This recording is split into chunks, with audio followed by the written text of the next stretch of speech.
Before diving into this incredible story, remember to subscribe to the channel and turn on notifications. Here, every story has something to say, and you won't want to miss a single one. On a hot summer afternoon, in an upscale neighborhood in the United States, a white woman named Karen Wilson was enjoying the sun by the community pool, or so she thought. When she spotted a black man swimming peacefully, she frowned, convinced he had no business being there. In an authoritative tone, she approached and announced, "Excuse me, this pool is private. You can't be here." The man, somewhat surprised, calmly replied, "I know, ma'am. It's my pool." But Karen burst out laughing, thinking he was joking. She even pulled out her phone, threatening to call the police for trespassing. What she didn't know was that this man, David Miller, had been the new owner of the sumptuous villa for several weeks, a villa she had always dreamed of having, but had never been able to afford. A few minutes later, the whole neighborhood had gathered. All eyes turned to Karen, who was increasingly uncomfortable, while David calmly produced a set of keys, then an official document. And what happened next went viral on social media. The sun was beating down that day. The pool shimmered in the summer rays, and Karen, sunglasses perched on her nose, felt like the queen of her little kingdom. When she saw a black man in a swimsuit settle down by her pool, she felt a surge of anger rise within her. "Excuse me," she said, approaching with her arms crossed, "this pool is for residents only. You are not allowed to be here." The man slowly raised his head. Tall, calm, with a peaceful smile. "I know, madam. I am a resident." Karen narrowed her eyes. "Really? And where exactly?" "Right there," he replied, pointing to the large White House behind him. Karen burst into nervous laughter. "This house? You want me to believe you live here?" The man remained calm. "Not that I live there, madam. I own it." A silence fell. Karen initially thought it was a joke. Then, seeing that he wasn't laughing, she took out her phone. "Very well. If you don't leave, I'll call the police. We'll see who's telling the truth." "Go ahead," David replied calmly, "but I advise you to wait until they arrive before making a fool of yourself further." A few neighbors, drawn by the argument, began to come out of their houses. Some knew David, others, intrigued, watched the scene suspiciously. Karen, convinced she was right, dialed 911 with a trembling hand, persuaded that she was going to restore order. But deep down, a slight doubt was beginning to emerge. That calm, that confidence in the man's voice, something didn't add up. And when a police car parked in front of the house, David's gaze fell upon it with a slight smile. "Are you sure you want to continue, madam?" Karen raised her head, proud. "Yes. You'll see." She had no idea what awaited her. Two police officers got out of their vehicle, caps pulled low, faces grim. Karen rushed towards them, pointing at David as if she had just arrested a dangerous criminal. "Officers! This man has trespassed. He even claims the house behind him belongs to him," she cried indignantly. The police officers exchanged a glance before turning to David, still standing calmly and upright by the pool. "Sir, can you tell us what you are doing here?" one of them asked. David gave a slight smile. "Of course, officer. I'm at home." "At your place?" repeated the policeman, intrigued. "Yes. I just bought this property 3 weeks ago. You can check. My name is David Miller." Karen snapped. "Don't believe him. This man is lying. I've lived in this neighborhood for 10 years, I know very well who lives here. And believe me, it's not him." The policeman took out his notepad.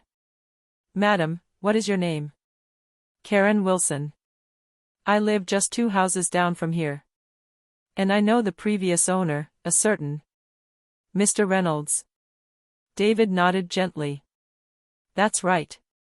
It was indeed from Mr. Reynolds that I bought the house. Here."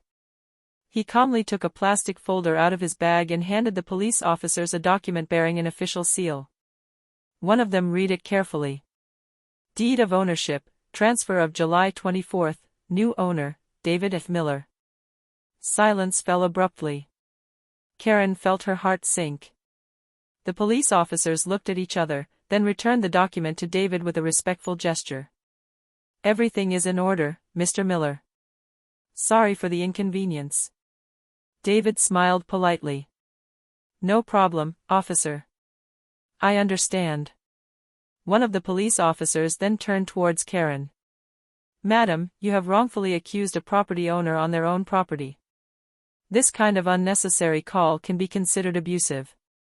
The neighbors, gathered behind the fence, began to murmur. Some even took out their phones, filming the scene. Karen felt her face burn with shame. David, for his part, slowly approached her. You know, Mrs. Wilson, you could have simply said hello. You would have discovered that I am your new neighbor.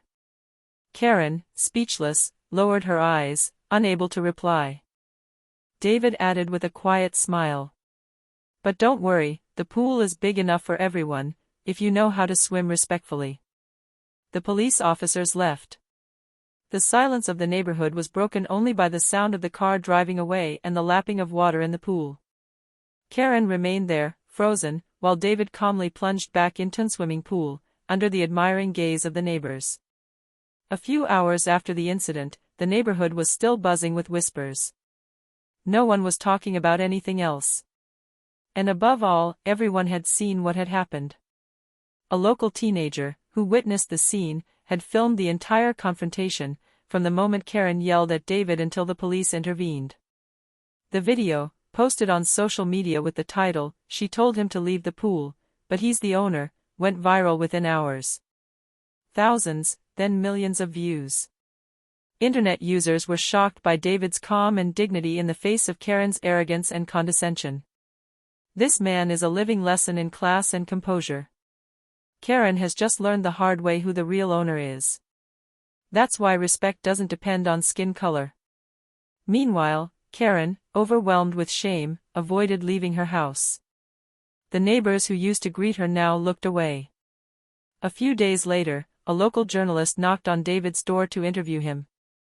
Mr. Miller, how did you manage to remain calm in the face of so much contempt? David simply replied.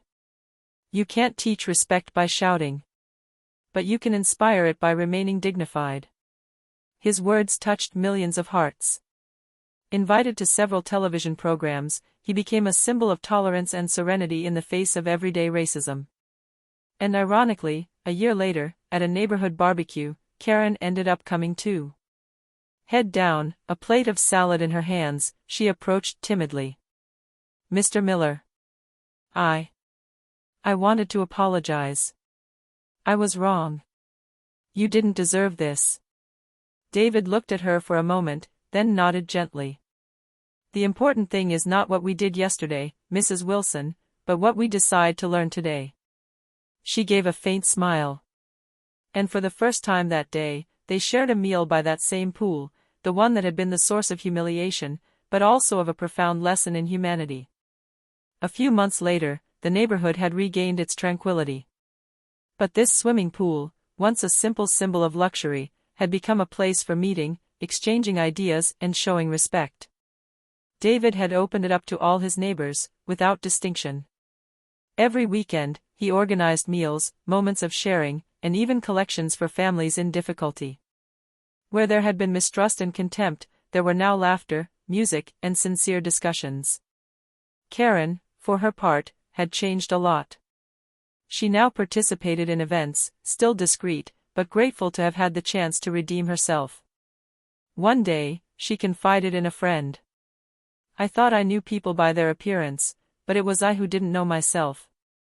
For his part, David often received letters from all over the world. People who, touched by his story, told him how much his reaction had restored their faith in dignity and justice. During an interview, he uttered these now famous words. We cannot change the past, but we can build the future. Respect is not a favor we grant, it is a value we share. That day, as the sun set over his pool, David smiled silently. He knew that this place, once a symbol of injustice, had become a space of peace and reconciliation. And somewhere deep inside, he thanked life. Because sometimes, the greatest humiliations become the most valuable lessons.